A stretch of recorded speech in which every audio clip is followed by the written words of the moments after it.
for Hogan's Alley, the game we want to play. With hosts Ryan and Terry, it's Crokinole UK. Drain those open 20s, stack those buttons high. It's the greatest game on earth. Tune in and find out why. Hogan's Alley will get you in the mood. Don't go buying Crokinole from where it goes in the nude. Hogan's Alley, it's time to play the game. It's the greatest game on earth. Crokinole's its name.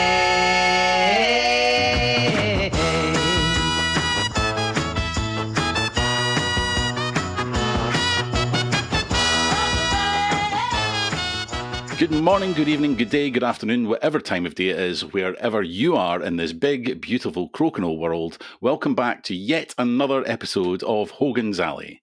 Ryan, how are you doing? I'm not too bad, Terry. How are you? I'm doing okay. I'm just back from holiday, Nice. where I was in Cyprus for a week, where it was far too hot. Even the locals were complaining about the wildfires, the works. But enough of that. Stop complaining about being on holiday. You're getting no sympathy from me. I wasn't complaining about the holiday, but, it was... By God, you're glad of aircon, though. Fair. Not the tournament, not the convention. Not the convention. Okay, the convention, sure. No E in this one. Sure. But we're joined by someone tonight who I think is a very interesting character and one that will be familiar to many of our listeners, if not in person, and certainly by reputation. We have a guy that, and I might get some of this wrong, but and I'll probably miss out a lot as well, because you've had a very long and interesting and varied number of careers. I think you've been a farmhand at some point. You've been a door-to-door salesman for either, was it cable TV or satellite TV? You are a registered Toastmaster and have been an after-dinner speaker. You are now the owner of a small family business, although not so small as it used to be, and also a world champion. So, without further ado, let's welcome the one, the only, the big, the beautiful, the baldy, Jeremy Tracey. How are you doing, Jeremy? Don't stop, Terry. Keep going, buddy. Just pump my tires. Pump them up. I think, and you probably did miss a half a dozen things that I've done in my career, but you hit on the most important. World champion of Crokinole. Yeah. I mean, after that, what else really matters? Everything else is a footnote. Yeah. Exactly. The rest of it doesn't matter. But yeah, happy to be here. Thanks for having me, guys. I'm looking forward to our chat, and yeah, let's do it. Yeah, thank you very much for agreeing to it. I suppose the first question that I have for you is, how did it feel? How did it feel in Tavistock? Really good. He means obviously. winning, by the way. He means winning the Crokinole. That's what he means specifically. Right. Thank you. Yeah, I know there was it was a bit of an open-ended question, so it was. You need to be careful with those. You do. You never know what you're going to get. You do. Yeah, the entire day was fantastic. That's something that I've been chasing for a long time. Is that world champion title? Now I'm still chasing the singles title. But yeah, going into it. Hutch is a very good friend of mine. I always enjoy hanging out with him. We get along really well. We play Crokinole together quite well, I think, and we've had some success, but we had yet to take down the world championship. Going into it, it was like the field is deeper and stronger than it's ever been. Yeah, we played well. We struggled a little bit through the second round robin. It wasn't our best Crokinole, but we found ways to scrap back and win when we really needed to earn our way into that finals. It felt really good to play against, I believe, 5-time doubles world champions, Justin and Fred Slater. They are a fantastic duo. I think the video's out there, and I think they would agree. They probably didn't bring their best game. But Hutch and I, it felt really nice, not just to win it, but to, I felt like we were in control that entire match. Our friend Sean Haggerty, who's the singles champion from this past year, he came to me afterward. He was like, I was watching you during the finals. You were giddy. You were just almost bouncing in your chair. And I'm like, I didn't think I was that giddy, but I was very excited to take it down. It felt really, really good. I think. Yeah, huge congratulations on that. I was delighted to see that it was you guys that had won it. Just because, I've messaged Hutch about a number of things over the last couple of years. We've been in touch before when you've, graciously sponsored or co-sponsored the UKs along with our dear friends at Masters of Games. And so, to see the two of you just getting over the line there was just, very enjoyable to watch. We've been on a great run. We were just coming off of winning the U.S. Open, which was it was a really tough field there. 56 teams from all over the U.S. and Canada, and we earned it. We had to scrap our way through a few of those matches. A few of those elimination matches got a little bit stressful, but to come out on top of that felt really good. And a few months before that, we were down in South Carolina for the Crokinole Olympics, and we won the doubles championship there as well.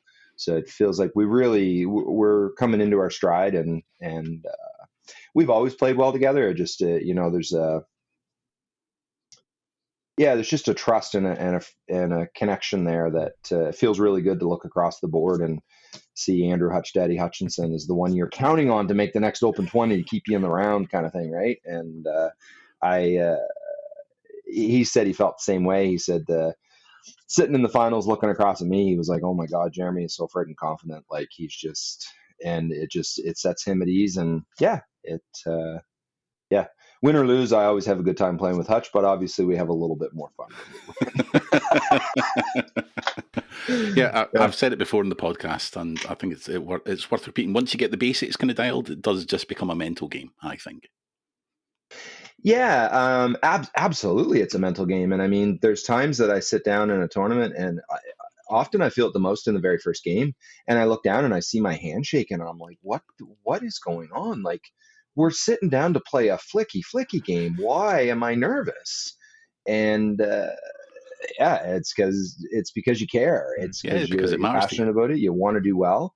And finding a way to put positive pressure on yourself it's huge. And I don't think it's necessarily about not getting nervous. It's about still being able to perform even when you are. I think it's interesting you mentioned about like the other people observing you and saying you're almost like giddy with excitement. But that comes because you're having a good time, right? Because it's a game ultimately, and if you're having a good time, you're going to get a bit giddy. The nerves are going to appear maybe on that side of things more than oh, my hands are shaking or whatever. It's just a little bit of excitement, and that kind of dynamic is always going to probably lead you to a better chance of winning. Unless the person the team you're playing against are absolutely smashing it, of course.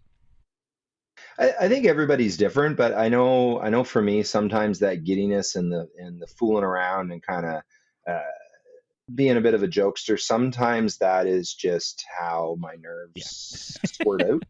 And I know it's funny because I know there's been times that I feel like I've gone too far that way and I'm being too goofy and then my results aren't great. So I went through a spell, it was a couple of years ago now, when I'm like, you know what, the more quiet I am, which is not me at all, like I'm not a quiet person. The more quiet I am, I get dialed in and I play really well. So it was Ontario Elmira Winter Classic a couple of years ago, and Hutch and I had talked about this. So him and I faced each other in the semifinals.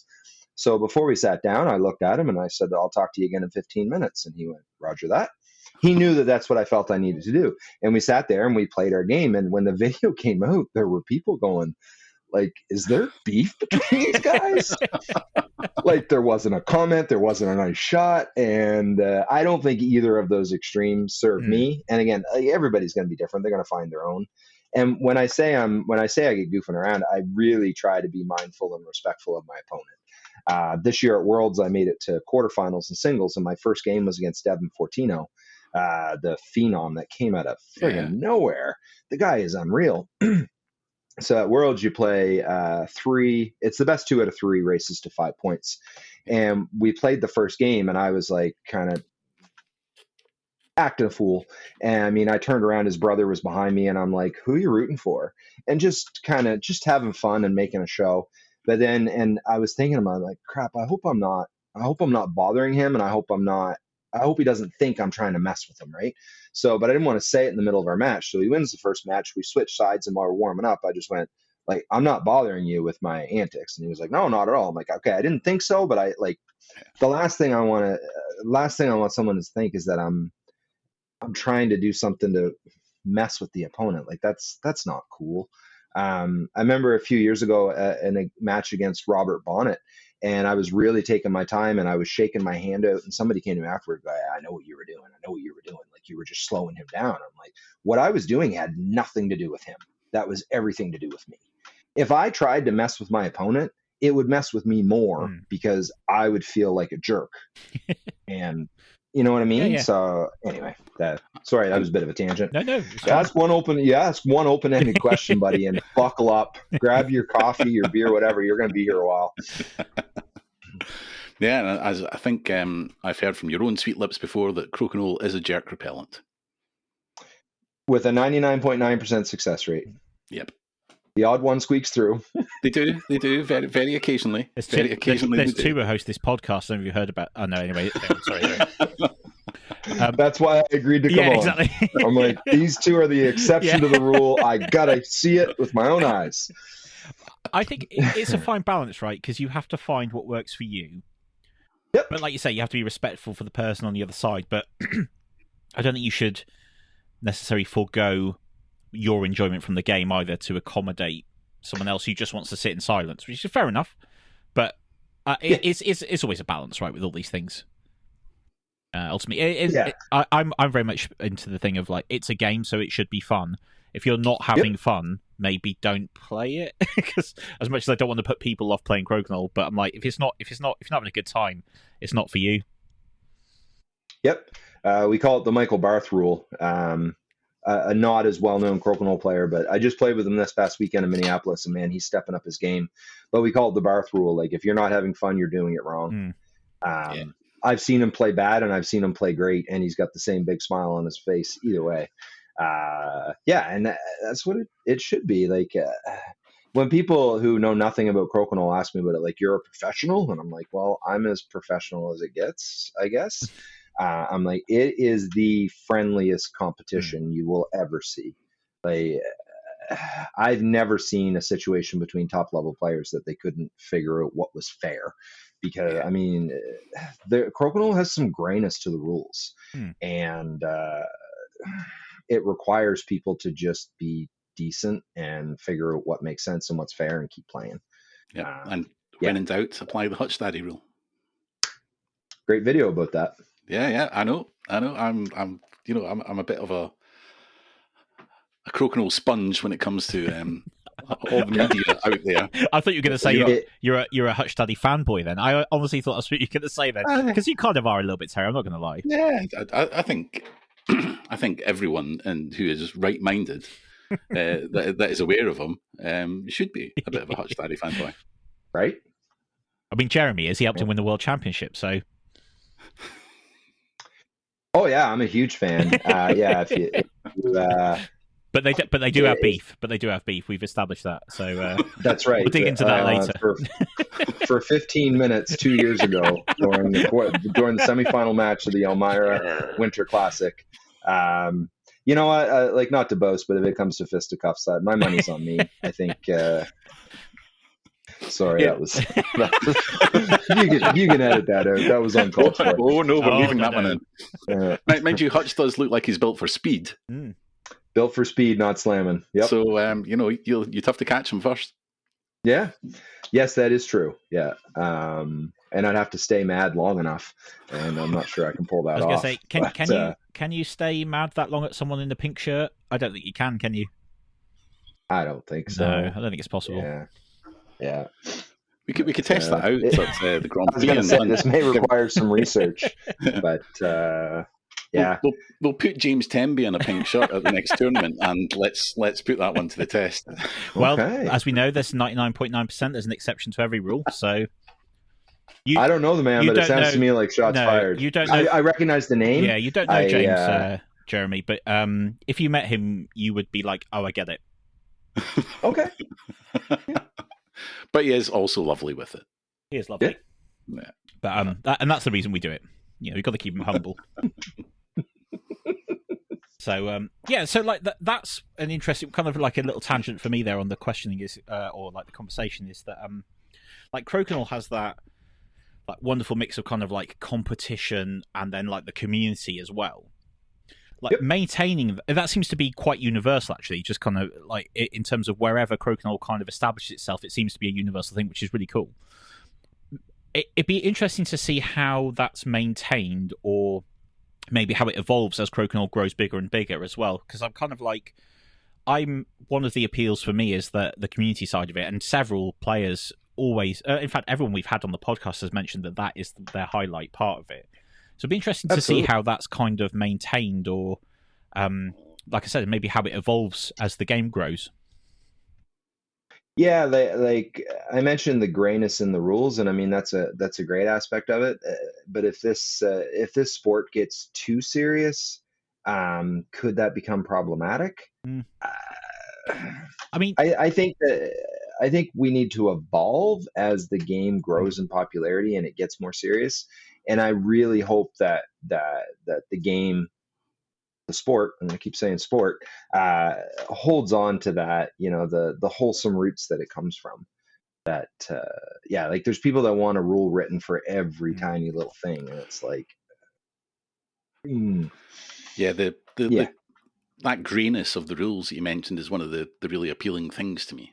And, if sometimes I get a tricky question that's, if we're teaching people to play at a convention, or if a little rules query comes up during a tournament, then it's just at the back of my head, don't overthink it.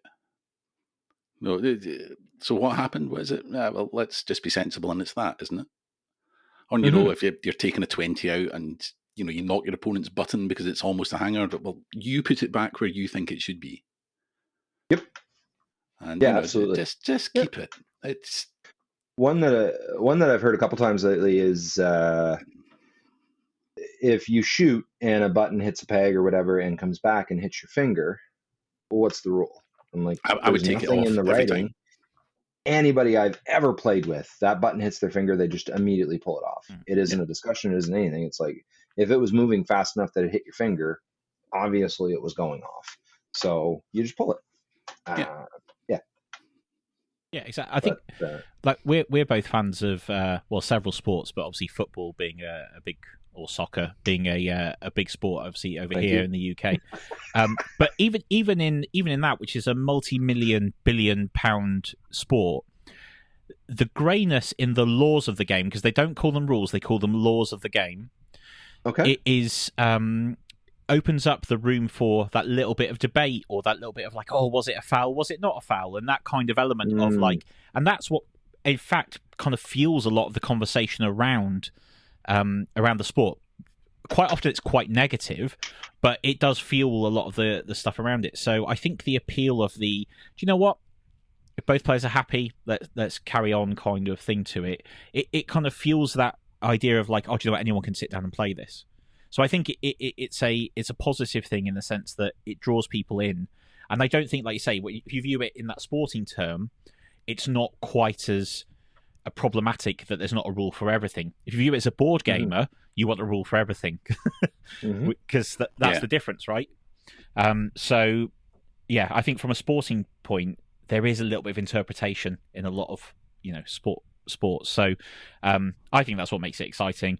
And it's interesting to see what kind of people come up with. And even over here in the UK, I imagine you get it even more in Canada. We encounter people who've got like house rules, or the way their family have always played, and it's quite different to obviously what everyone else is playing. So running into that from time to time is quite interesting as well. It's something like when we make videos that I try to be very, very mindful to always say, like, if you do something different at your house, it isn't wrong. It's just not what you're going to find at an NCAA tournament. If I come to your house and you say that if a disc ends up standing on edge in the center, that it's worth 40 points, I'm going to go, cool, let's play. You're like, I like that. Yeah. I've heard some people say that means like you win the match. Oh, I love that. I'm sure there's some places that if you do that, you have to shotgun a beer. I don't know. Whatever your rules are, that's cool. But it's not what you're going to find in the NCAA tournament. So Yeah, it's if you're having fun, then you're doing it right. Yeah, So, exactly. Yeah, Definitely. So, in terms of from your side, the community's growing. We can see that just from, yeah. like you say, the level of competition coming up, but also just the scale of the events kind of growing. And that's partly, obviously, with what's going on in Canada, but the North American influence as well from the US. Where do you kind of see it going? And that's like a really difficult question, because obviously I'm not asking you to be like Nostradamus and, and like predict correctly, but like where do you kind of see Crokinole kind of going and growing? That's a really tough one, I know. It is, and I mean, I have been saying, what was it? It was just over 2 years ago that the NCA became much more formalized. Hmm. It's still not as formalized as like FIFA and things like that. But I mean, we really took a big step, and I feel like the NCA faced a bit of criticism because people had it in, like, the NCA was technically formed 15 years ago, but eh, yeah, it was just like a group email and people would make decisions. It wasn't nearly as formalized as it is now.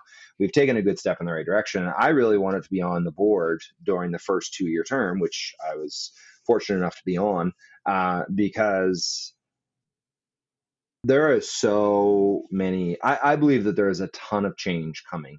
There's already been a lot of change, and it's going to continue to need to grow and evolve. So right now we have the tiered, as you know, the tiered system: tier 1, tier 2, tier 3. It's faced a bit of criticism, but I think mostly from people that just like to criticize. Um, anyway, like right now, it seems very legitimate. I just went to Minneapolis this past weekend, and it was a tier 3 tournament, and I won that. So as the winner of that, I get 35 NCA points. With all due respect to the competition that was there this past weekend, I did not deserve 50 points for that win. Because this weekend I'm going to go to Turtle Island for a tier 1 tournament, and it's going to be an absolute murderer's row. Like, it is going to be one assassin after another. Now, that said, this past weekend, I'm like, that easily could have been a tier 2. There was the competition. It was really good. I feel like the highest level, like the top tier players, keep getting better. Like, it just now, even singles, and Hutch and I talked about it. He was like, he felt that this year was more open than it's ever been before. And what he meant by that was, like, it used to be like, all right, if I can beat Justin, and then it became, well, Connor's my biggest threat. And this year it was like, you got Justin, you got Hutch, you got Connor, you got Devin Fortino, Josh Carfiello, who won the NCA standings. And it's like any one of those people could win. And then Haggerty, I think people think Haggerty came out of nowhere. He didn't come out of nowhere. I was really happy for him. Sean is an amazing dude, but he hasn't been playing competitive Crokinole that long. So would I have picked him? No. Did I fall over with shock that he won? Absolutely not. That man can shoot. Anyway, I took a bit of a tangent here, but no, like, the top tier is growing, but I feel like the tier right behind that is elevating as well. There were so many people that I played this past weekend. I had never heard their name before. I didn't know who they were, and I sit down and I go, they can shoot 20s. Like, I can't let my guard down. And at the same time, I feel that there was definitely a gap there. Like, if I could win the 20s race or anything, if it got away from the 20s race, I completely relaxed, because when it came to board control and strategy, I felt like I definitely had an advantage over, and I'm not talking about the other, like, there were some really strong players there, but the tier just below that, they don't have the experience to handle that situation as well. I guess the reason I'm going there is because I don't feel like it's that many years down the road before going to Minneapolis. Winning there will be the equivalent of winning in Turtle Island or in Elmira. So how are we going to balance that? If there's tier 1 tournaments all over the place, and a whole bunch of people earn 200 points over the course of the season with their 4 wins, or I'm not even sure whether it's your top 4 or 5. I think it's your top 5 scores again. But so say you get 250 points, but if 6 people end up with 250 points, yeah, how do you scale it? Champion. And if the tour's that big, they might not be playing in the same events. Right. Yeah. I mean, you could have Justin Slater up here with 250 points, and someone down in South Carolina with 250 points. They've never faced each other, so that's going to be a challenge, and it's also exciting. I almost see a time when it becomes regional, where it's not so much tier 1, tier 2, tier 3 all in the same pot. That there's going, and I think you guys already have your UK standings, and there's down in the southeast, in the Carolinas, in that area, they are starting their own scoring system, and I think that, like, right now, the tier 1 tournaments up here they're a step above. The competition is stronger and deeper. That's going to change, and when it does, I don't know how as an organization we manage that. Yeah, it's going to be an interesting challenge, but it's a good one to have, because it obviously means absolutely. Then that the spread and the growth is there. And, Yep. There's always going to be solutions that it's just maybe we've not thought of them yet because we haven't really had to sit down and think about them yet. Yeah. Just when you were talking there about the kind of formalization of the NCA, that was something I really wanted to speak to you about, because we've just recently had kind of our first AGM, where we had a good number of attendants, including Jeff Saba from the Extra Pint Club. Fantastic dude. Yeah, he's such a sweetheart. I love that guy. And as soon as I saw the email and says, "Hi, I'm Jeff Saba from the Voorheesville Extra Pint," I was like, "You're coming, buddy. You're coming." I've got so much time, and I've never met any of them, but I've got so much time just for their ethos and just the way they approach it. Was it during lockdown? Jay Malloy was doing the kind of Crokinole happy hours, where he would just sit down and basically get 3 sheets to the wind with someone over a Zoom call and just talk Crokinole for an hour. These were brilliant conversations. I don't think I've ever met anybody who's as good at building community as Jay Malloy. He built a disc golf course in his town. And one of the last times I was down there, and somebody said, one of his friends, not a Crokinole player, and I was chatting with him, and he goes, "When Jay Malloy gets behind something, everybody wants to be a part of it. He's just that guy." And anyway, sorry I interrupted you there. No, that's fine. We love a tangent on the old Hogan's Alley. Where was it? Yeah, so what were the kind of challenges that you collectively, as the NCA players that cared enough to actually put the time and effort into formalizing things, what were the kind of challenges that you faced? Because I could imagine, and I might be wrong, because this is just my perception, that there might have been a little bit of pushback from, because you're talking about a very old, very traditional game, that a parlor game that maybe not huge is the wrong word, but it seems to be just immersed in the culture in that area, Ontario and the surrounding areas in Canada. So was there much kind of pushback from the more traditional element? You're baiting me. Honestly, no. And I mean that in the most curious way possible, because I get what you were trying to achieve, but also get that some people might think that actually Crokinole doesn't need this. There was certainly a little bit of pushback, not a ton. I mean, the ones that were more mired in the old school way of doing things aren't really involved at that level. Like, they're playing rec Crokinole in their local church every other Tuesday kind of thing. So I'm not even really sure that let's call them the resistance. I'm not sure. I'm not sure how aware they were. There were some concerns that the NCA with the tiered system was growing too much too fast. There may have been maybe a little bit of legitimacy to that. I don't know. So for me personally, one of the biggest challenges was all the bylaws and the amendments and the this and that. I'm like, I am just not that guy. I'm like, well, no, the sentence should be phrased this way. I'm like, who gives up? That was exhausting for me. Like, I suffered through that part to get to the good stuff. Like, and I mean, there was quite a bit of there was quite a bit of debate within the board about how do we go about expanding, and we settled on the tiered system. Was it the best way to go? I don't know. There was some discussion about a strength of field.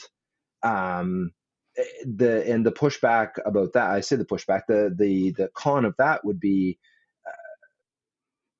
are people going to understand? Like, are people going to be able, like, is it going to be too confusing? So we kind of went with the keep it simple principle. But then you have people that are they're granted a tier 3 and they think they should have been a tier 2, and it's a little bit subjective when those tiers are doled out. And to say, if you're looking at what tier a tournament should be at based on strength of field, a lot of times you don't know until everybody signs up. You know what I mean? Like this, like I say, this past weekend was a tier 3, but I don't think they were expecting me and Darren Van Gameren and a few other players to travel. And look at the Crokinole Olympics, which was a tier 2 down in South Carolina, but there was me and Hutch and Haggerty and a lot of other, Ryan Burr. There was a lot of really, really strong players there. Some of the extra pint guys. So you never really know.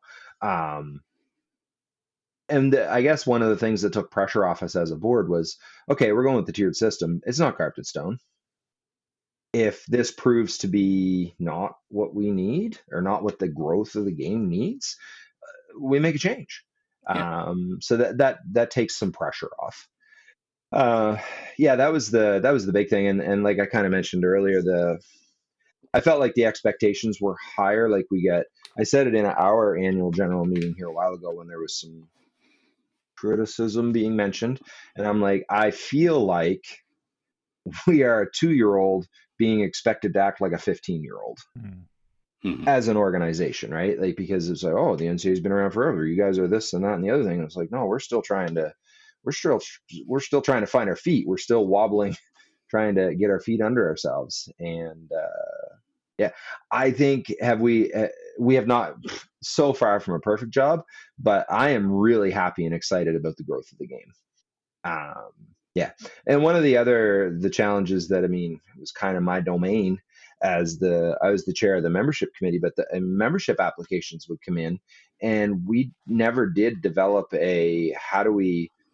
our criteria a lot of time was if I had met the person, because I travel so much and I meet all these people and I go, oh yeah, Jeff Sabb is a great dude, very committed to the game. And everybody else on the subcommittee was like, I've never met this guy, but if he's good enough for Jeremy, he's good enough for me. And that worked, but that's not that's not how it should work. Yeah, it doesn't necessarily stand up to a lot of scrutiny. Exactly. And it wasn't right, but we still don't have some of the answers of exactly how some things should be handled. Yeah. So, So anybody listen to this and they applied and they didn't get an answer, it's not because it was a no. It was just maybe some of the systems weren't in place. It wasn't because Jeremy didn't know you or Jeremy didn't like you. Unless you were the 0.05%. Maybe. No. I actually don't remember seeing an application that fell into that 0.01% or whatever it is.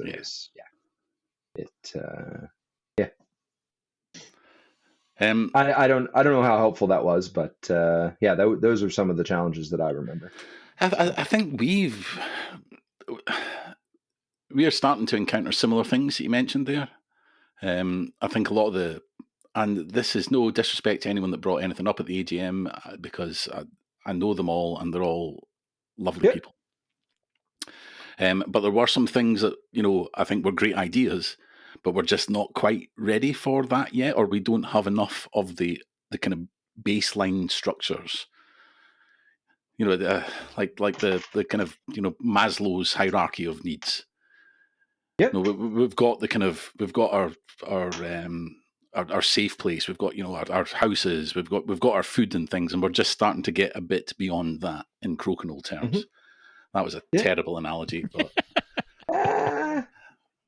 hopefully it made sense to someone. I think what you're right, Terry, in that people want it to be something. And so their enthusiasm and their desire to see things grow and get involved in what's happening is there, which is great. But it is, you said something interesting there, Jeremy, which is kind of like, is it happening too fast?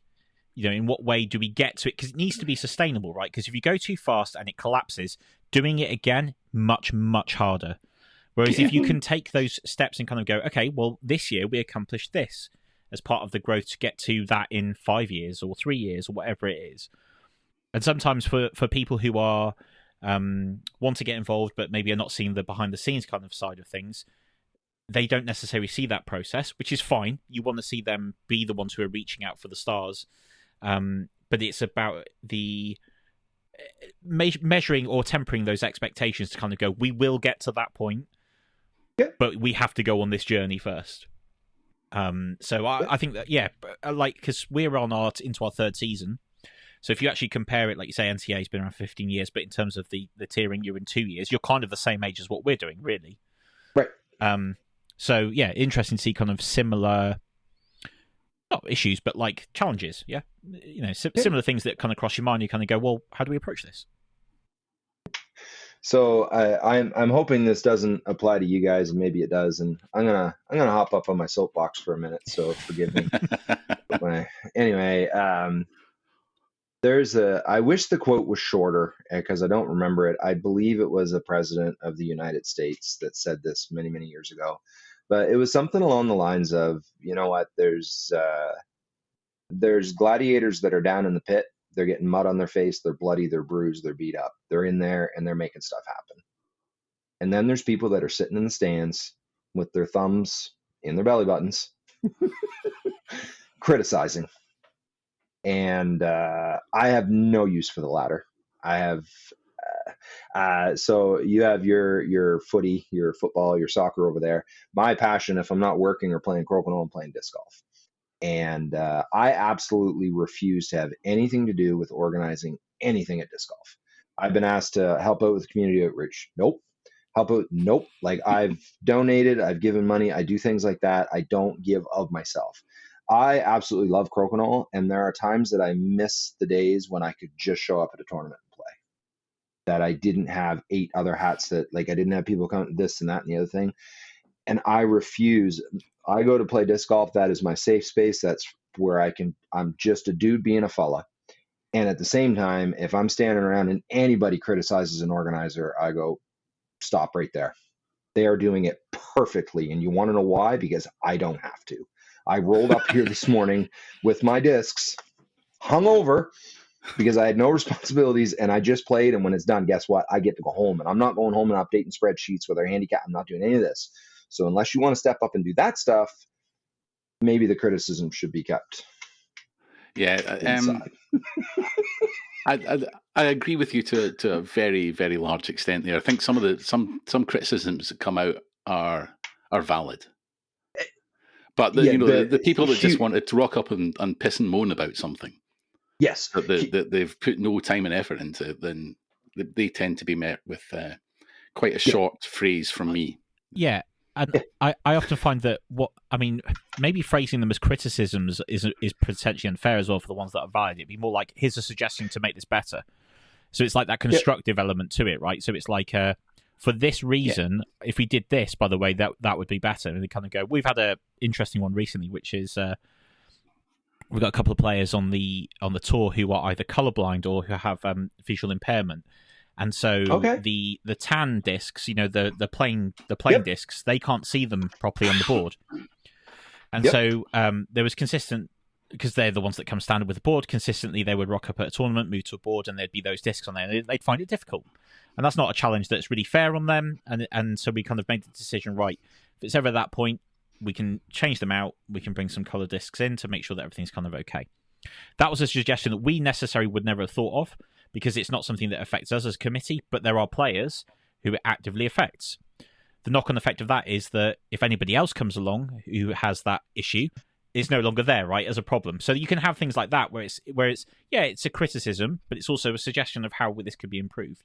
So I think it's balancing that out. And like Terry said, there are some people who just want to rock up and go, well, this was wrong, that was wrong. What are you doing? And they go, well, yeah, okay. I think there's a world of difference between, this is an issue for me because of X, which is a valid reason, and well, actually, I think you should really, because we've all encountered well, actually, in our lives. Yeah. Huge disclaimer or differentiator, whatever you want to say. I also believe feedback is the breakfast of champions. Like, we need to get feedback. We need to get input. It's the people that are like negative. The negative people that are just complaining, just criticizing. Those are the ones that I don't. They say judge the message, not the messenger, but that's really hard to do. And you do tend to find those people kind of rise to the surface in the sense that they're never happy. Not really.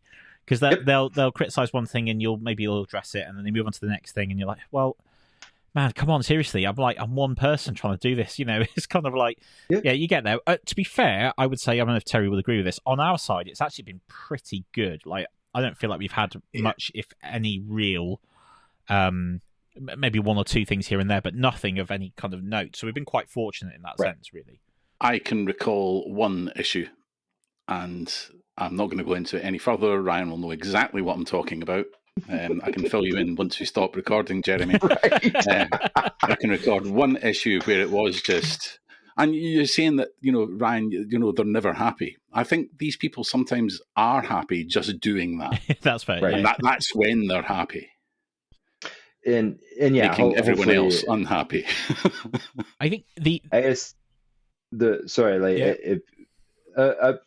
perhaps negative bring that up. I wasn't trying to be negative. No. It was more of an encouragement that it's something like Garrett at times looking after our social media takes. I mean, the keyboard warriors are a different category altogether.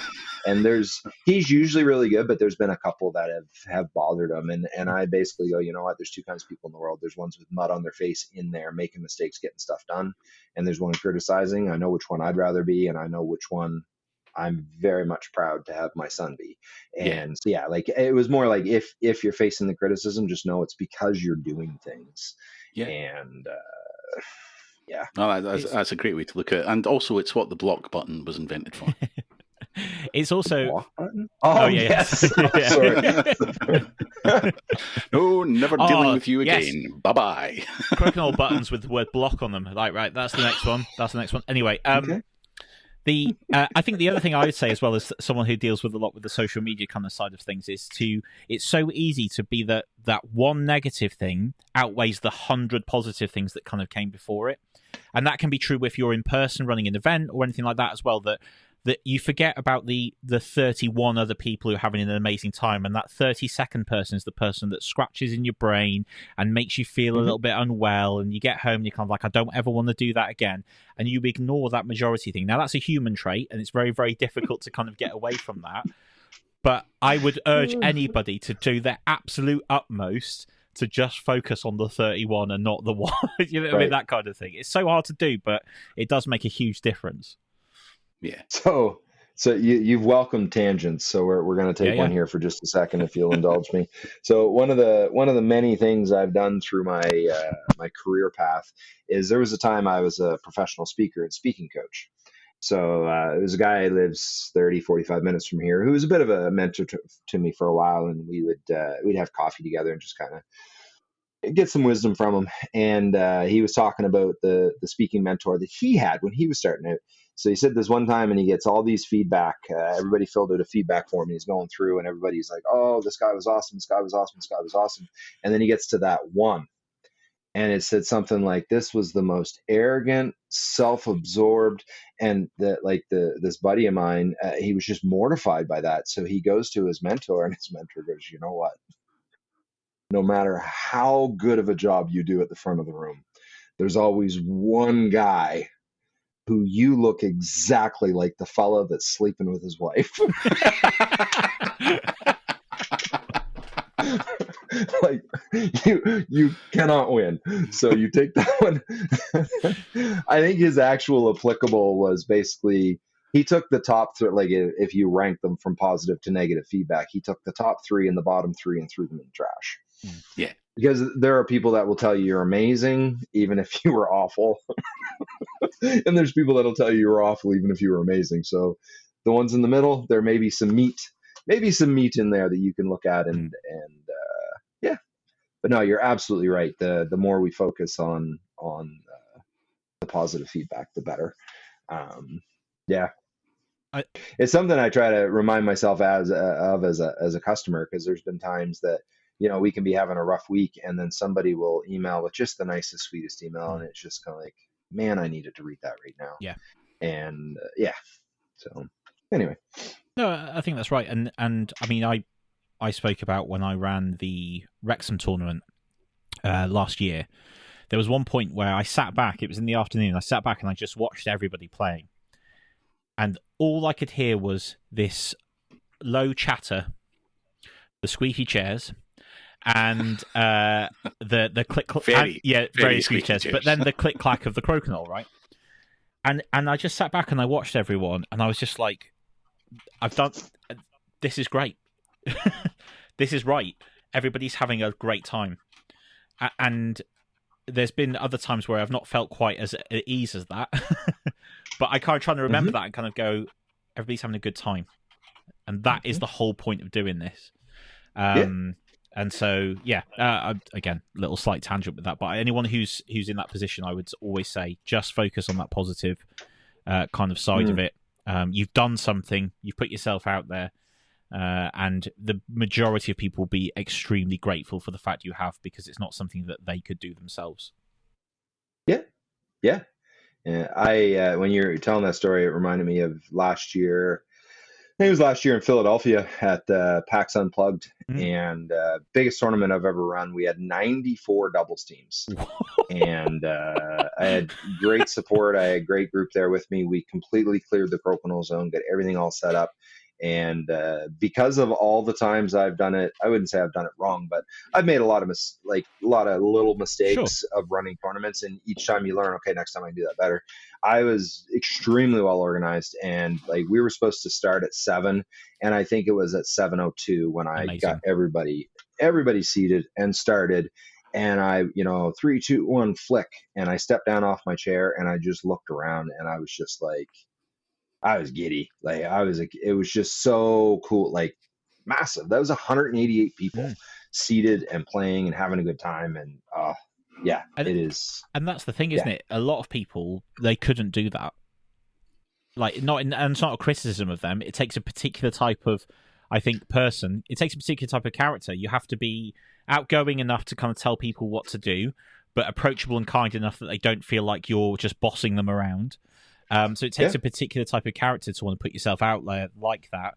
188, Ian, if he's listening, we can set the standard for UK's next year. He hit 99 this year, so the bar's been set, mate. That's awesome. That's incredible. Running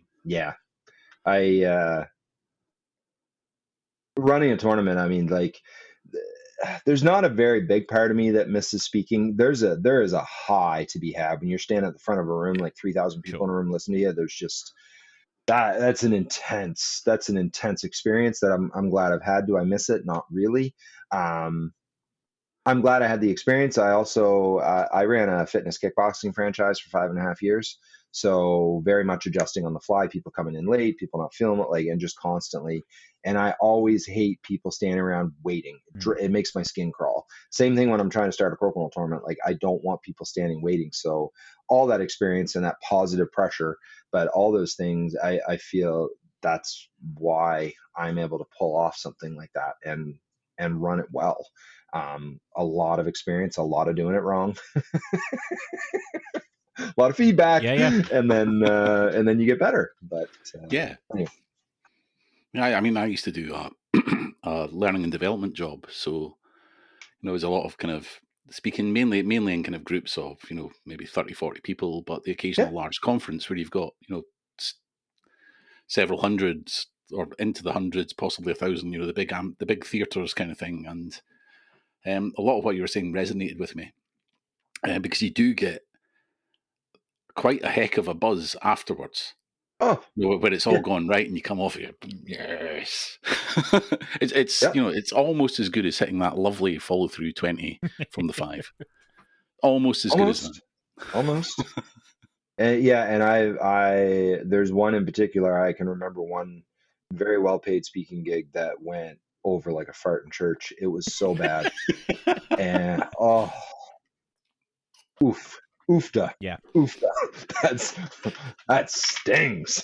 Yeah, let's not focus on those ones. Otherwise, otherwise I'll be hitting my therapist on the speed dial. Yeah. It's funny with the UKs this year. I think it was early on the Saturday because Ian and I were. I mean, everyone was helping. Ian and I were doing the registration section. I turned around to him and said, I don't know if I want to do this again. This is like so intense. And Ian was like, oh yeah, I'm not sure I can do this again. But then it comes to like 8 p.m. We sit down. Everyone's had a great time. We have a beer with a couple of the players, don't we, Terry? And then we're all like, well, when's the next one? Yep. So it's kind of like that thing of, you put yourself out there, and the initial thing of it feels painful. You get the nerves. You get the thing of like, oh, this is so much work. I'm already exhausted, and we haven't even started. And then by the end of it, you're kind of like, no, it is worth it. It is worth it. I don't want to do it forever. I definitely want to experience that thing of where you just go to an event and they can just be like, yep, this has nothing to do with me. I can sit down and play and enjoy it forever now. But yeah, definitely it is worth it. And like I said, when I sat down in Wrexham, always sticks in my mind of that kind of thing of like, yeah, everybody's just having a great time. So Do you find it's getting easier? yes. Oh, definitely. Definitely. And I think the fact we've got the four of us in the committee kind of helping makes a huge difference. Yeah. We do need more. We probably could do with a couple more to kind of help support that. But I hopefully Terry would agree, but it definitely has got easier, right? Like we just feel like we are a little bit more in the flow of kind of what we know we're doing with events now. It's like, oh, well, this event, it runs like this, and this next event, it runs like that. I mean, still a lot of work, but it's kind of like you don't have to worry about that administration side of it anymore necessarily, other than booking the venue and things like that, and getting boards to a venue, which is always the fun challenge of any event. Yeah. Do you play as well? I don't play at all the events I run. I play at some of them. It depends on the size. Okay. Yeah. I don't play at Wrexham because there's absolutely no way I could do both. And but like the Masters, I play. Terry, you play at all the ones you run, don't you? Yes, and my results probably back that up. I tend to approach the ones that I'm running in particular as, well, I'm going to have a good time. I might not play well, but I'm going to have a good time. And so, on a standard kind of tournament, if I'm playing well and great, and, I get quite, you're through the kind of second round robin or whatever, and you're into the knockouts, I'll then go, I'll have a beer now. Because, the hard work's done, there's potentially 3-4 games left, whatever it is. If I can get past this one, we take it one game at a time. Right, let's just enjoy things as they are now. Some of the ones I run, it'll just be, screw it. I'm not going to do well today. I don't really care if I do well today. It's maybe, is it going to be seen as a bit bad form if I do really well at one of my own events? So I'll give myself a beer handicap. Okay, well, that's a terrible punishment, Terry. What are you doing? Well, what can you say, Jeremy? It's a dirty job, but it's a dirty job.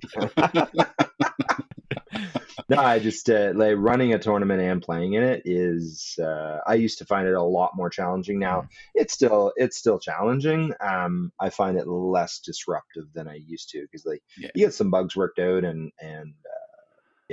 get some support people, some good people in the right place. My wife does not play competitive Crokinole, but any of the tournaments I'm running, she comes and runs the registration booth and does the name tags and does a lot of stuff like that. When we go to Worlds, she looks after our table. We have a display table on the side, and she looks after that, and it's such a blessing. And she's really good. Like people will come up and start asking her questions that are my domain, not hers, and she will say, "That's a question for Jeremy, but not today." Leave him alone. She doesn't say that, but she's like, "Yeah, here's the email address. Can you maybe contact him next week? He's got a lot on he's got a lot on his plate." And having that is having some support there is huge. Like definitely, I get it, and there's a part of me that it makes me a little bit sad when people love Crokinole enough that they'll put the effort into running a tournament, and then they can't play. And I'm like, I get it, and that's where more people stepping up and helping out and sharing that load would, I remember it was possibly the second, maybe the third Crokinole tournament that I ran. And it was the first one in Scotland. And Jeremy, we had a kind of video call at the time because I came out with a begging bowl And I was like, "Look, give me some support." And you graciously sent over like some kind of merch as kind of prize supports, some T-shirts and a cap and buttons and those little grabber things, the little jar opener grabber things. It looks like a nice, yeah, the grippers. Yep. yeah. They're brilliant. And during that conversation, I can remember you saying, "So what's the format?" And you started going into kind of mentor coach mode. And you're like, "What's your format?" And I told you, and you're like, "Right, that's nailed. What are you doing for this?" And I was like, "Yeah." And you said, "Are you going to play?" And I went, "Well, I'm not an event. You should." And I was like, "Okay." And I did, and I had a great time. Good, yeah. And I've never considered not playing in a tournament that I've ran since then. That was the only one that that was at the back of my head. It's going to be a little bit different. I wanted to make a good impression at the convention that I was doing it at, which has paid dividends because we've been doing something every year since then, and that's 4 or 5 years ago or so now. Yeah, I mean, stuck in my mind, that one.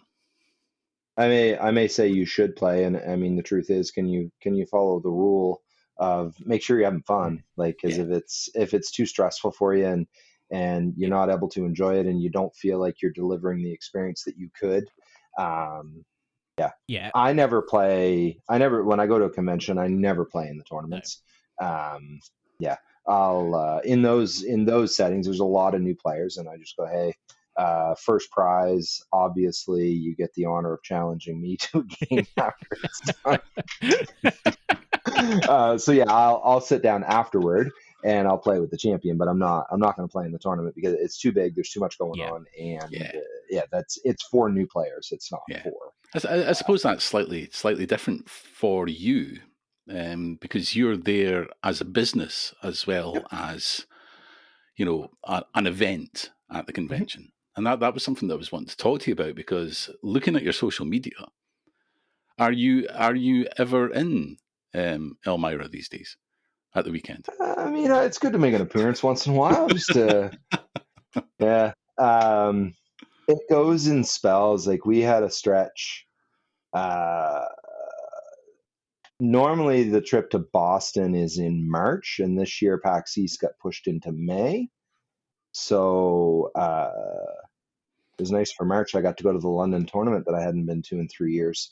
But I think, in May we were gone. Elaine went with both times with me. We were gone 19 days in May, and I think I had the U.S. Open in New York and came home. And shortly after that, we left for Boston. And then I was home for a week. Played in a disc golf tournament when I was home because I didn't want to get bored. Then the day after that ended, we drove to Dallas and back. So we were gone 11 days, and right after Dallas that, and back. Yeah, right after that so that was the way we went. Ended up being 22 or 24 hours driving each way. But on the way back, we came through and visited the Kansas City club, visited the Chicago club, played some disc golf, and and it was right after that was leading into Worlds. So I have this, what would you call it? I have this really evil plan that has been working beautifully. When people, there's only so many rooms in the house, but when people come here from away, often people crash at my house. So Ben Harding, for example, from South Carolina. So he stays at my house when he comes for Worlds. So then when I travel to South Carolina to play in a tournament and I need a place to stay, I'm like, remember when you stayed at my place? If you've not got a spare room, a sofa will do fine. Right. So I'm thinking a Crokinole based Airbnb style app. There you go. On this. There's often, like this weekend, we stayed in I think there was 13 of us in an Airbnb in Minneapolis. Nice. And it's been affectionately named the Crocodorm. It started with the Extra Pint guys, they booked a Crocodorm at some point, and like everybody else just kind of stole the name. So usually these away tournaments, when I went to Baltimore last year, same thing. We had a Crocodorm. There was 12 or 15 of us. As much fun as the tournament is, Saturday when the tournament's done and you go back to the Airbnb and you set up a couple of tables, and the drinks are flowing, and calling a few pizzas and just the trash talk is amplified 10x. Often people will say that is some of the best fun of the weekend. Yeah. But yeah, like we went from that to the Worlds. So there's people here for Worlds.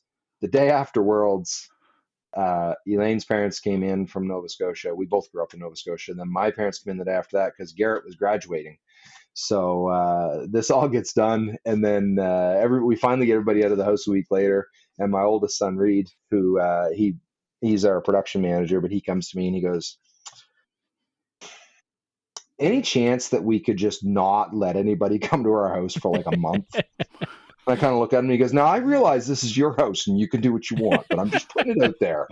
Could we maybe have a little peace and quiet?" And he didn't even have the 19 days of travel in there that I had. So I'm like, "Dude, you need to toughen up a little." But yeah, so I'm home most of the summer, other than I went away this past weekend. But then at the end of August, it kicks up again. I got Seattle, Vegas, Atlanta, then Philly, plus a trip. Solid, yeah. Wow. I mean, because I pay a lot of attention to most Crokinole social media because I'm an addict. What can I say? My name is Terry. I have a Crokinole problem. Okay. Yeah. It's the first step to recovery, isn't it? Admitting it? But do you want to recover? That's probably not. Right. Yeah. But I mean, a lot of the conventions I was aware of because they're big, they're renowned internationally. I've always been a bit of an omni gamer. I would describe myself as never dabbled too heavily in. Well, that's obviously untrue, but sometimes dabble heavily in one or two particular things. But I've always liked playing games, and I don't mean playing games, mind games, or being manipulative with people. I mean sitting down and rolling dice or flipping cards or flicking a disc or whatever it is. I just think it's a great kind of social thing, and it's just it's a good way to pass time.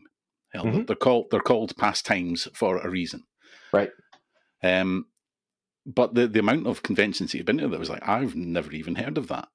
Right. I've messaged my mate Dave Wright, who runs Tabletop Scotland, and he's like, just an uber gaming nerd. I'm sure he wouldn't mind me saying that. And I was like, "Have you ever heard of this one?" He went, "Nope." What about this one? That rings a bell. This one? Nope. So I take it you're there. You're there. You're running these kind of introductory tournaments that are, not what you would expect at an NCA event or a UK Tour event. You're making the best of the tables that you've got. It's long trestles. You play doubles at a jaunty angle, but you just get people having fun. Yes. I take it you also have a business presence there, and that's the kind of kickback for you, that you're not only spreading the gospel, but you're also building your own business through that.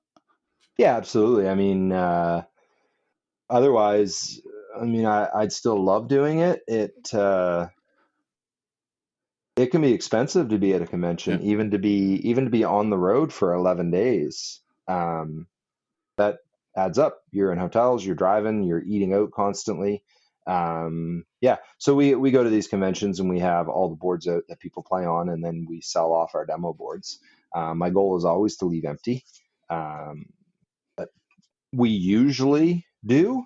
PAX is absolutely incredible. The PAX events are absolutely amazing. They are just on a completely different level.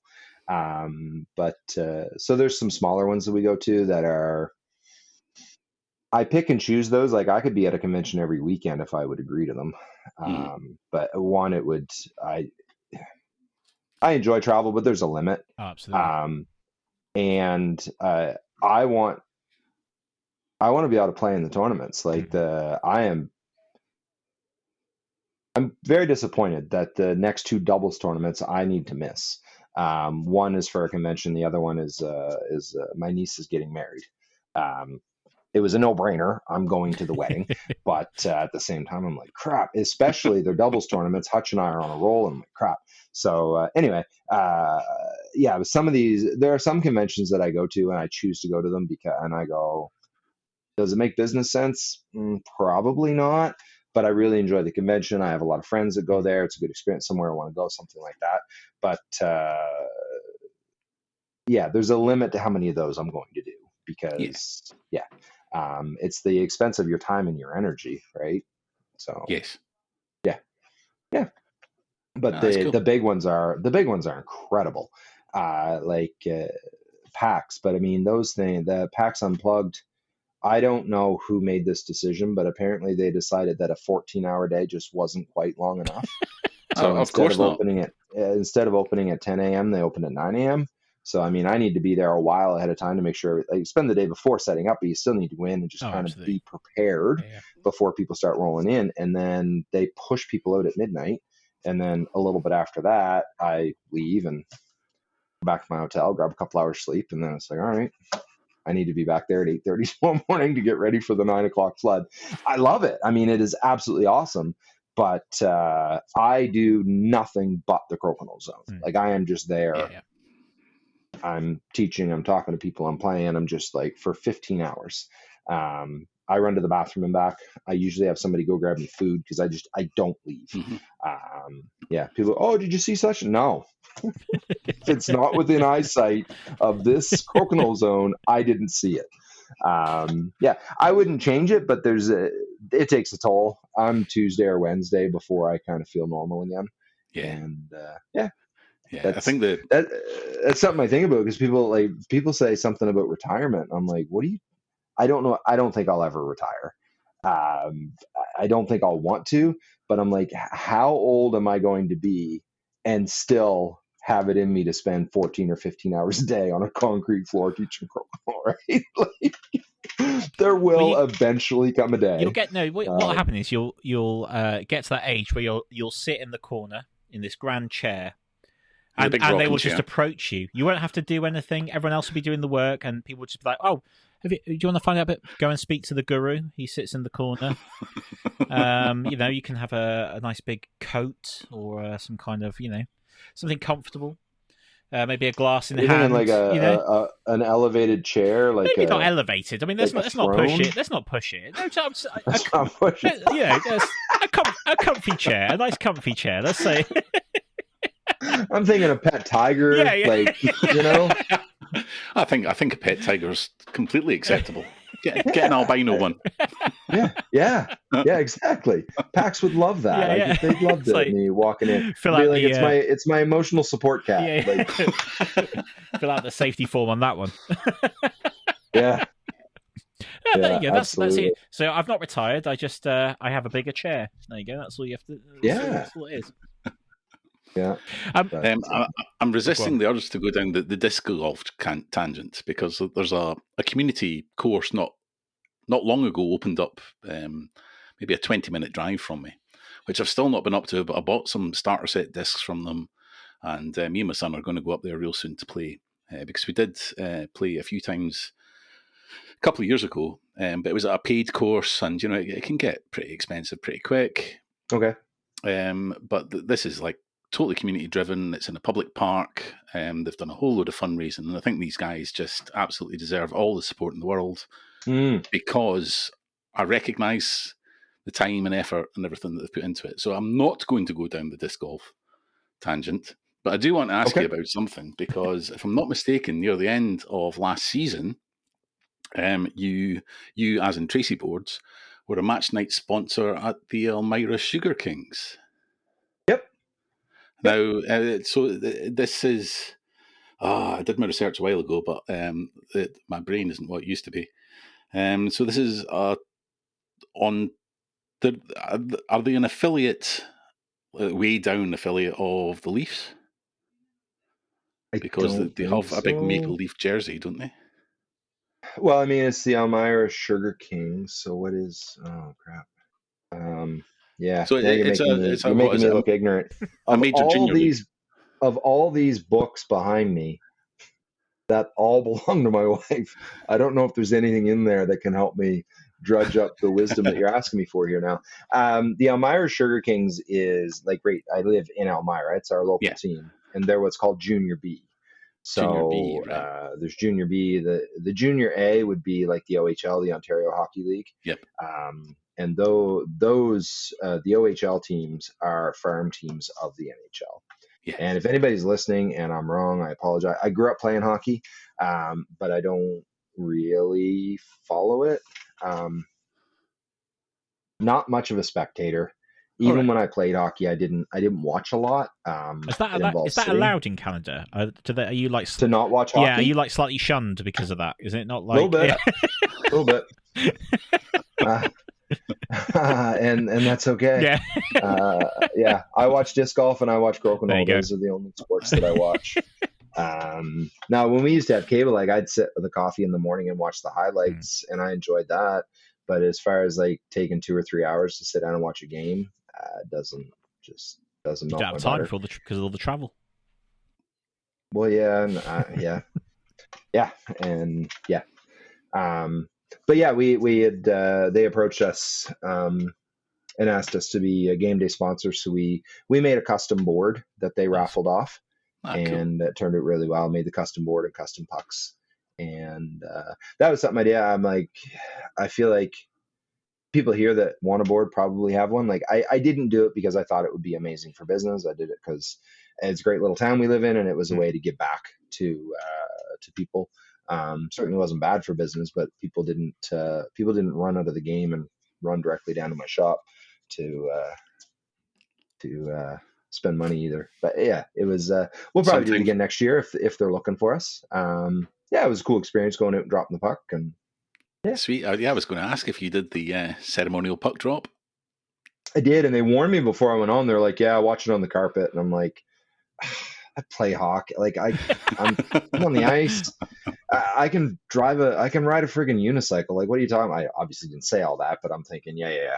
And didn't I step on in that car? I so close to eating it. Scrambled, got my feet under myself, and then went out and yeah. No, but it was a cool experience. I've never done that before, and it was a good time. Sweet. It's just when I saw it, it reminds me, because I go to watch our local hockey team. Believe it or not, we do have hockey in the UK. Yeah. I mean, there's good hockey over there. It's probably a similar standard to the ECHL. Okay. Yeah. So, somewhere between ECHL, AHL kind of standard. We've had a few ex-NHLers come and, come over for the twilight of their career, come over and just see Europe for a while. And, obviously there's no language barrier until you arrive in Scotland. Right. There is. Yeah. Like Newfoundland or Cape Breton. Yeah. I love a Newfie accent. I really understand it as well because half my family's Irish. Right. And it's just, I can. What do you mean that you can't understand them? It makes perfect sense. But I heard in a kind of hockey-related podcast where my local team, the Fife Flyers, were described as being similar to the Habs, the Montreal Canadiens, in that they're the oldest team in the league. Yeah, they haven't won anything for ages, and they speak a different language to everyone else. As a sort of Maple Leafs fan, I don't know that I can really laugh at that. It's a fair joke going on. When people ask me do you have a team? And I'm like, my dad and my older brother love Toronto, so I think that if I cheered for a team other than Toronto, I probably would have got thrown out of the house. So I kind of feel some obligation to be a Toronto fan. And I mean, Toronto, we're like an hour and a half from Toronto. So yeah. I don't really follow any of the sports very closely, but I do like it when a Toronto team does really well because it just kind of creates a buzz and excitement in it. Yeah. People are a little more like whether it's the Raptors or the Blue Jays or the Maple Leafs, if they're making a serious, legitimate playoff run, like there's an excitement it's really cool. So I'm happy to see them do well. It doesn't affect my mood or how I feel about myself as a person when a team does well or not. So yeah, it's probably a healthier attitude to have than mine. I'm going to swing it back to a Crokinole thing there. which is no. Terry and I, Ryan, Terry and I are talking. You could. So Terry, who's the hockey fan who's not from Canada, is talking to the Jeremy, who's the non-hockey fan from Canada. Yep. And give him credit for not going down the disc golf tangent. Yeah, give him credit for that. Yeah. And I'm from Wales, where there's no hockey, so it's okay. No, there isn't Cardiff. Yeah, but that's not. You know what you've done there. You know what you've done there. But yeah, it's something you mentioned actually in relation to the hockey, which is the custom boards. Now we have a lovely Crokinole UK custom board. I see it. Yeah, in the background here. That seems to be something that's kind of, I say relatively new. You've been doing it for a little while, but that kind of is becoming more of a thing, right? It seems to be gathering quite a bit of momentum. In addition to the custom buttons. Yeah. How have you found kind of introducing kind of that, and what challenges does that pose from a production kind of point of view? And we've had our second lot of custom buttons come through recently. Big order. You guys got a boatload. Yeah, of them. and I think you guys rented your own sea container, didn't you? It's pretty much. But this is not because the first lot were fantastic, but the quality of this second lot does seem to be better. Like there seems to be the finish just seems to be that little bit sharper and a little bit more refined. Maybe let's kind of word it like that. Not to say that the other ones weren't, but the kind of what's kind of been the process behind that, and obviously you've been able to refine it slightly and maybe kind of work on it a little bit. How's that kind of been from you as from a technical standpoint? So a little bit of background, and I'll reveal a idiosyncrasy of mine.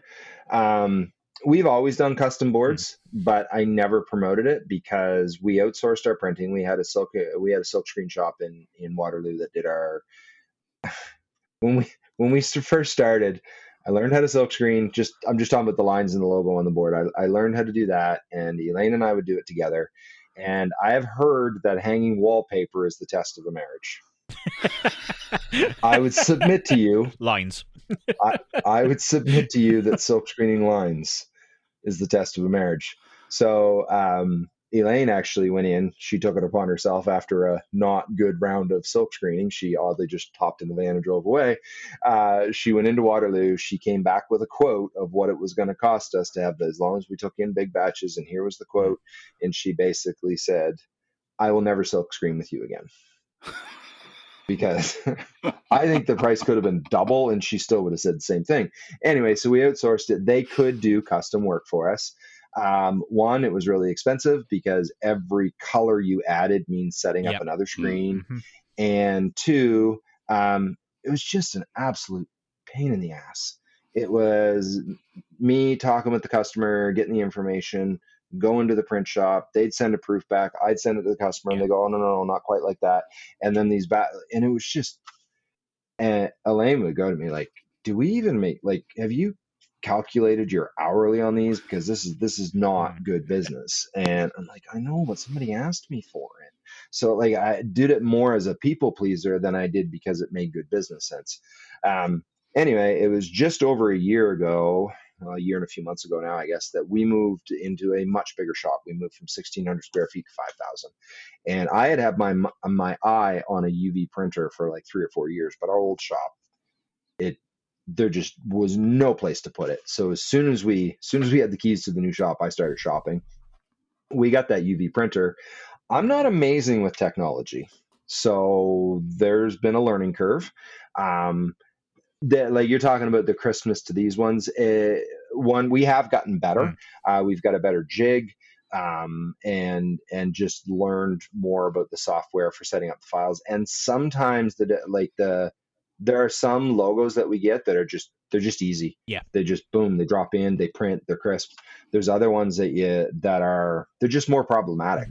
Mm-hmm. I had precisely nothing to do with your most recent order.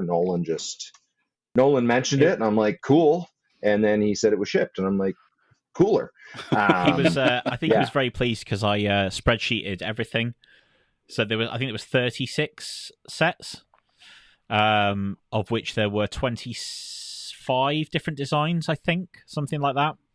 So he was very pleased with the way, because I exactly named each file exactly what it was called, which is good to help. But yeah, when they arrived, I was like, oh, these are better. You could just tell you would refine that process. Yeah. So and obviously you can do the boards in house now as well. Yeah. And I mean, so much more. Just having it in house is so much more control. Yeah. Like the turnaround. And there are times like people, how long will a custom board take? And I go, you want best case scenario? You want worst case scenario? Because there are times that it's almost through the process and something goes sideways. Yep. We start over.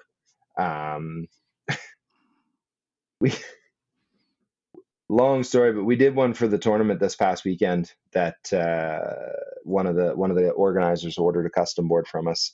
We made the board and it had a couple of challenges along the way. It took longer than we had hoped. Anyway, some wires get crossed. We made a mistake. We shipped it to the wrong friggin' state. Don't ask me how. I'm embarrassed. Anyway, Nolan was actually away on a fishing trip, but he saw his email right before he lost cell range, and he called me and he went, okay, I just got word. Like, that board is gone. We're not getting it back. And I'm like, shit. I was playing disc golf of all things, if you can believe that. And on my way home from disc golf, I stopped at my shop, put it back on there, pulled up the file, reprinted it, and I had it in the lacquer shop at 6 o'clock the next morning. And somehow, amazingly, in like 2 days, we had completely rebuilt this custom board. I paid express shipping because it had to get there on time, and we got it there. But the point is that like it just gives us so much more control that we can just do things so much faster. Yeah. We had a company come to us. It was late last November, and they wanted their company logo on like 65 boards. And they wanted everyone to have them by Christmas. So I go to Reed over on the production side, and I'm like, is this can even we possible? pull this off? Yeah. Is there enough? Like, is there enough wood in the available to do this? Yeah. He was like, I got the tops. I can have them ready for you tomorrow. When can you start printing? And wow. Like once that went ahead, we churned that out in very short order. But I said, it's so funny. Like, it's so important to take the time, as you say, like the positive feedback you get. It's so important in business or anything to do with life to take the time to celebrate. So once all these boards got out and they got there on time, and I go to Nolan and I'm like, hey man, high five, we pulled this off. And he's like, yeah. So I go over to Reed and I'm like, hey, did we take a minute to appreciate da-da-da? And he was like, I just did my job. Come on, man.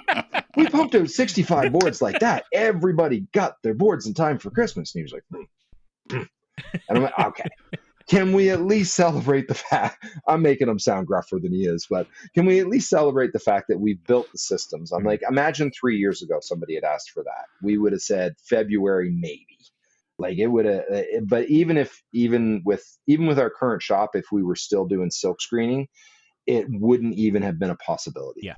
Because like just having, there was like our silk screen shop was amazing. I really enjoyed doing business with them, and they were good. So they were busy. So there's times I drop stuff off and they go, I should be able to get these done by late next week. Whereas when it's in house, you can work all night if I want to pump things out. Yeah. So yeah, because even like we've had that printer for over a year, but it was only recently that we put up the page to really start pushing custom work because there was a big learning curve and we needed to figure some things out. But having that set up on the site now, its own page, it makes things so much easier because we used to get emails and somebody say, how much for a custom board?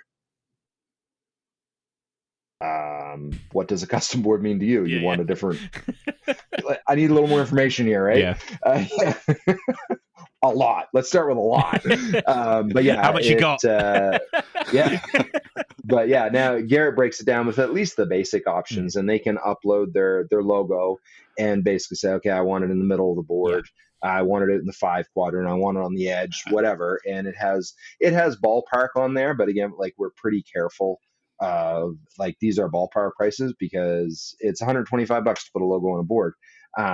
There are logos that we get that it's like, holy crap, there's a lot of work to do here. This logo is no good. Or something we get quite often is people have a logo with a lot of black or dark colors in it, and they want it huge and blown up on their board. And I'm like, but your board won't be functional because you can't tell if a button's touching the line or not. They're like, oh, I don't care. I'm just playing with buddies over beer. And I go, but it's got my name on it. You will care. Yes, and that's the more what I'm telling important you. thing. It's Yes, like you will might think you won't, but I'm telling you now that you will when it comes to it. Yep. Yeah. Yeah. And most people are pretty good about trusting the guidance. I actually think black logos look awesome on boards, but in the software we just put a space on either side of the playing lines. It doesn't detract from the logo typically unless it cuts through in a weird place. Well, that was what was interesting with producing the Crokinole UK one. I mean, you probably can't see it on the picture here, but the lines cut through the letters and stuff, and we went back and forth quite a few times, kind of working out exactly where it needed to be and what scale it needed to be at for it to be practical. Some people it bothers them because obviously our logo is a set number of characters, and the I is not slap bang in the middle of the the hole, the 20 hole. But that's how the logo looks, and that's kind of where it needs to be. And actually, it's really practical to play on. I mean, Terry's played on it, and wherever it goes, it garners a lot of attention, which is great. But the fact that that consideration is given to it, this is not something that just needs to look good; it has to be functional. I think is what for me. If it hadn't been for that, I probably wouldn't have committed to getting one because I don't think it would have worked properly. I wanted it to be. It had to be playable. It's not just an advert. This has to be the best advert is playing the game. So yeah, and that's what I mean. Some logos are easy. You just you drop it in the middle and everything looks good.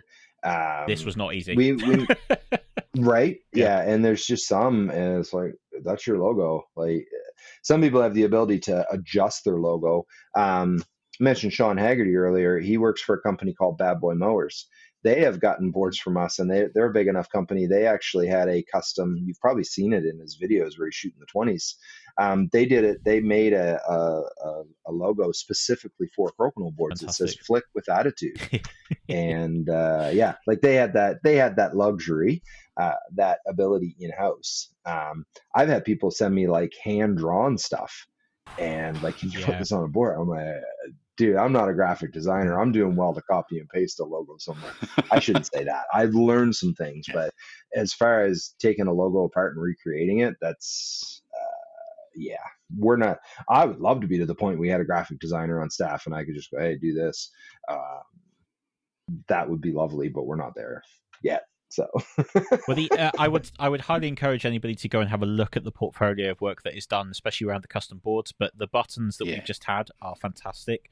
We played with them at the recent Holyhead tournament, and there was several sets of them kicking around, and everybody, you could just see, for particularly the regular Crokinole players, they sit down, they look at them, and there was just this big grin on their face because they were like, these are great.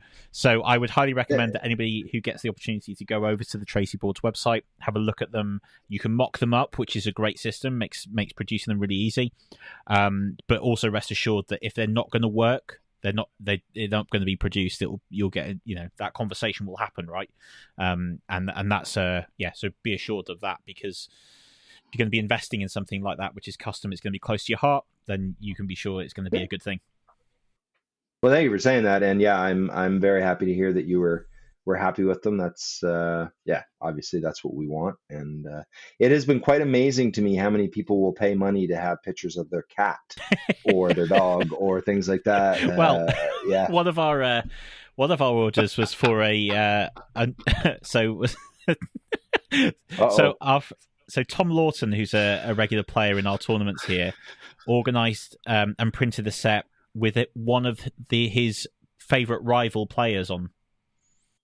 So we're talking about mind games earlier. You imagine cracking out. You imagine cracking out a button with your opponent's face on it. I respect it. It was just so good.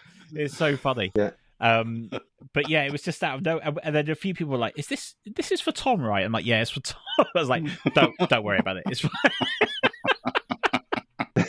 That actually. I think there's something on there that, Tracey Boards reserves the right to not print, blah, blah, blah. And then that sparked the discussion of, okay, like, what is it that we wouldn't print? Sure. And I'm like, if we're not going to print anything hateful or malicious or but we have not had a request yet. that we didn't feel comfortable with. Yeah. Keep it classy. That's why we've got the banner on there. Mark's face is not hateful or malicious, so it was fine. Yeah. I'm actually thinking of Terry Brown's profile picture, or at least it used to be his profile picture. I think that would look sweet on a button. I think I'm going to go down to the shop and print myself a set today, and I'm going to flick them off tonight during my practice session. Love it. Yep. This conversation has been probably way longer than we'd planned to. We really appreciate your time. There's one final thing I kind of want to talk about, unless Terry's got anything else to add to it, which is it's more of a thank you, really, but also to kind of draw attention to it again. First of all, thank you for all the support you've given the UK scene in terms of as Tracey Boards. We really do appreciate it. But with our latest venture, which is kind of a moment of madness between Terry and myself, which is the International Crokinole Day, really want to say thank you for the support you've given, because for those, it will be ended by the time you hear this podcast, but there has been a run on a giveaway board which has been given away internationally with a set of International Crokinole Day custom printed buttons. And first of all, amazing, so thank you so much for kind of getting involved at that level, but secondly, kind of just the encouragement, because I've been speaking to Garrett obviously a lot about it, and I got to do the live stream with him last week, launching that and everything. But yeah, it's kind of just like a thank you for kind of embracing our silly idea, and kind of going with it. You know, it means a lot to us when when something kind of comes off. You know, we were saying earlier about the high of like organizing something and people kind of get involved and have a good time. Well, we're hoping that obviously International Crokinole Day on August 20th will be the same. Yeah, and thank you for spearheading it. I heard about the idea. I'm like, yeah, that's cool. It took me a little bit to come up with the idea of the board giveaway to go with it, but I'm glad we did it. I actually just had a meeting with Garrett earlier today, and he said it's off to a fantastic start. That we've gained like 300 or 400 followers on Instagram. I hope it's done something similar for you guys. I think ours has just exploded. Yeah, we are about 550 up on where we were. That's awesome. Yeah, that's another 550 people who are going to see the greatest game on earth show up in their feed. Yeah, exactly. I mean, what's that worth? It's priceless. Priceless. Really. Yeah. No, I mean, yeah, thank you for initiating that. It was like one of those things you hear and go, shit, why didn't I think of that? And yeah, thanks for letting us piggyback on your coattails, right? Well, but, it's not like you're doing anything else, is it? You know. No, when I'm sitting around doing nothing, twiddling my thumbs, I should have just have an idea journal sitting there that I'm cranking out ideas. I may have a few ideas in the works, but next thing I come out with, you can just call me up and go, why didn't I think of that? Yeah. Well, and, I think, like, as a side point to that, one of the awesome things about, again, kind of tapping into this community thing with Crokinole is that you've got your business side of it, you've got your community side of it. We're running ours as kind of a community-driven thing. Yeah. The intentions are the same for everybody, which is what makes it, which makes the synergy good. And makes the energy good around stuff like that. So the fact you were able to kind of jump on and get involved, we really appreciate it. Terry and myself in particular, but obviously Crokinole UK as a whole. But yeah, when we've got silly ideas and there's kind of like there's always this sort of enthusiasm for like, yeah, we'll give it a go. Let's see what happens. Yeah. I have so much respect and appreciation for other gladiators that are jumping in the ring and getting mud on their face and getting bloody and just doing it, like just making things happen. It's Crokinole wouldn't be where it is without people like you guys. I mean, here you are you guys could be doing any number of things right now. You could be mowing your grass, you could be holding hands with your wife, you could be playing Crokinole, and here we sit doing a podcast that what you figured like 3 or 4 people were going to listen to. Was that the? I think 3 or 4 dozen. Okay, all right. 200-300. Well, I mean, you think about with 550 new followers, then you're probably going to be up to 880 people listening to this podcast. Hopefully, so, that'd be nice. Yeah, but I mean, like you guys are taking something you're passionate about and pouring your time, your energy, your love for the game into it. And there's already people out there that never would have played this game if it wasn't for the effort that you put in. Somebody sitting around connecting with their family, having an awesome time playing this game because of you.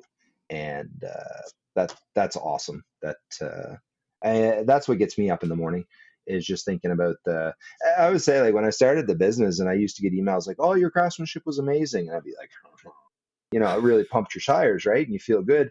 I still enjoy hearing that. I still enjoy those. It's nice to hear, more so because it's my son's doing the building. So I get to have that pride extension, or, just being proud of them and what they've, I feel like they're better at it than I was, which is really cool.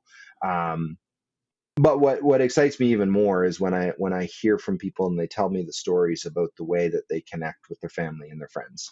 There's one that always stands out in my mind when I assume the guy was a young adult, and his email was basically, it was something along the lines of, this is the most fun I've ever had with my mom and my dad at the same time. And they did that around a Crokinole board, and I'm like, that's amazing. You can't. That's what this. Yeah, you can't beat that, can you? Yeah. Like a comment like that, you just can't. Any other stress involved in it, it's like, it's fine. That family are better off because of this. Yeah. I can't think of a better way to actually end the podcast than that little comment there, Jeremy. You've brought almost a tear to my eye in what you've been saying the last few minutes. So the thanks are completely reciprocal. Yeah. No, it's I don't believe in luck, but I feel incredibly blessed to have a business that I get to do what I do. I get to share a game that I love. I get to meet amazing people. I get to hang out with you guys and call it work. I'm going to walk out of this office and say to them, like, I'm exhausted. I need a beer. I have been working so hard. No. Anyway, I had to add some levity. I didn't want either of us to cry, even though it's not on video. People can hear the crocodile tears hitting the keyboards here. So, it is. It's what it's about. I think we end it on one thing. One question, which I doubt there'll be an answer to, but there will be at some point, which is, when are you coming to the UK to play? No, it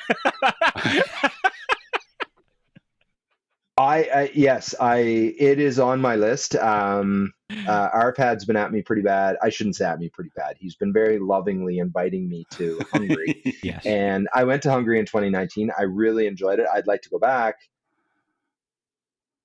I likely won't go back to Budapest until I've had a chance to come to the UK. Hear that, RP? You guys would. Yeah, that's right. Take that. Yeah. It'd be great. Every time I've spoken to Nolan, I've spoken to Garrett, and every one of them is like, "Oh, we've got to go over to the UK. We've got to go over to the UK to play." So we'd love to have you at some point. I just need to look at the schedule and make it happen. Because that's what it takes. You guys have an amazing thing going there, and earlier you mentioned Masters of Games. I've chatted with James on the phone. I've had email communication with them. I love those guys. I'm very, very pleased to be partnered with them the way that we do. I hear nothing but good things about their customer service. It's amazing. I feel like we're very congruent that way. And anytime there's been a challenge, because you do business together, there's challenges. They've always been very fair. I know they treat us right, and from everything I've seen, they treat customers right. They're just really good people. I'd really like to meet them in person, and I'd like to smack you guys around on the board. Oh, definitely. Oh, the smack talk has finally started. We play these special UK rules, so if you're not from the... No, I'm a quarter Scottish. Does that count for anything? That counts lots for me. You are preaching to 50% of the strongest audience you could preach to with that comment. There's Celtic blood there, There Ryan. is Celtic blood. That's going to count for you. Our Celtic brothers. This is it. No, it's been an absolute pleasure to chat with you. I've really enjoyed the conversation. Anytime you want to come back on, you'd be more than welcome. If you want to submit other family members to say it's your turn to go on, they would be welcome as well. Yeah, I'm sure. Reed's more of a behind the scenes guy. Yeah, that's fine. I'll send him the audio files afterwards, and he can edit it. No, Reed wouldn't do that either. Reed's the production manager. He's a hands-on. He's he's got the farmer gene in him. He just wants to work. All of the boys are in the role that they're meant to be in. We joke that Garrett's not allowed to touch tools, and it's sort of a joke. But the keyboard and the computer is where his skills lie. But anyway, yes, I will mention that to them, and you never know. Yeah, that'd be awesome. Yeah, listen, Jeremy, thank you so much for coming on. And I'd also like to finish off by saying thank you so much for the greatest piece of advice that you have given me in relation to Crokinole. And that's get your ass behind yourself. Get your ass, absolutely. Absolutely. That is fantastic advice. It works for much more than Crokinole. It's much more than just physical things. It's also a mental thing. Yes. So thank you so much for that. That quote comes directly from my dad. He's got some other pearls of wisdom too. One of my favorites that I've picked up from him is that you need to be really, really, really careful when you're arguing with an idiot that he's not doing the same thing.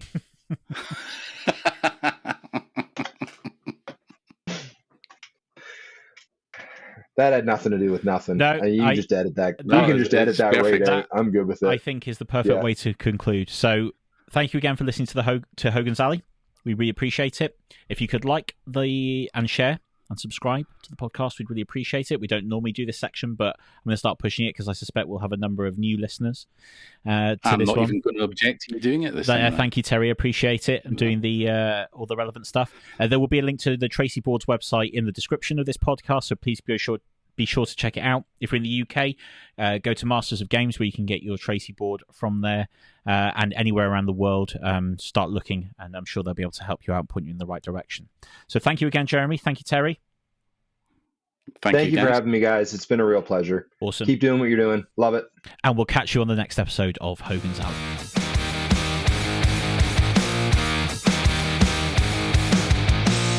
Under the light of a Saturday night, the table set, the board shine bright. From what you dream to a legend's call, Tracey Boards are the kings of them all. Every groove, every line filled with love, built to shine. When the disc takes flight, you feel alive tonight. In the ring of glory, where champions play, Tracey Boards will light the way. Through the clash, through the roar, they'll carry you to the final score. Maple fire and walnut pride, a perfect rail on every side. From hometown hearts to the world stage, they're the masters of the Crokinole age. Every shot, every spin, let the battle begin. When the crowd's on their feet, you know the game's complete. In the ring of glory, where champions play, Tracey Boards will light the way. Through the clash, through the roar, they'll carry you to the final score.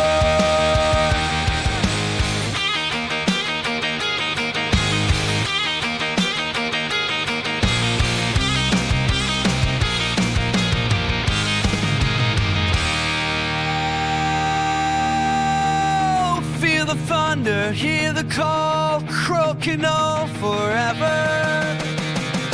We'll give it all. Every flick, every win, every cheer in the air, Tracey Boards will be there. In the ring of glory, where champions play, Tracey Boards will light the way. Through the clash, through the roar, they'll carry you to the final score.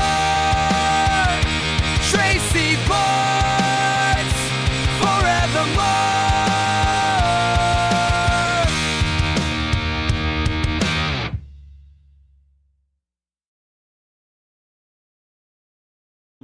Oh, have you been recording? Yeah, sorry. Oh, shit. We're okay if we just do over. Yeah. Yeah, we can't recreate that. I don't think I can make Terry cry twice in a row. I think I got him once. It's good enough for me.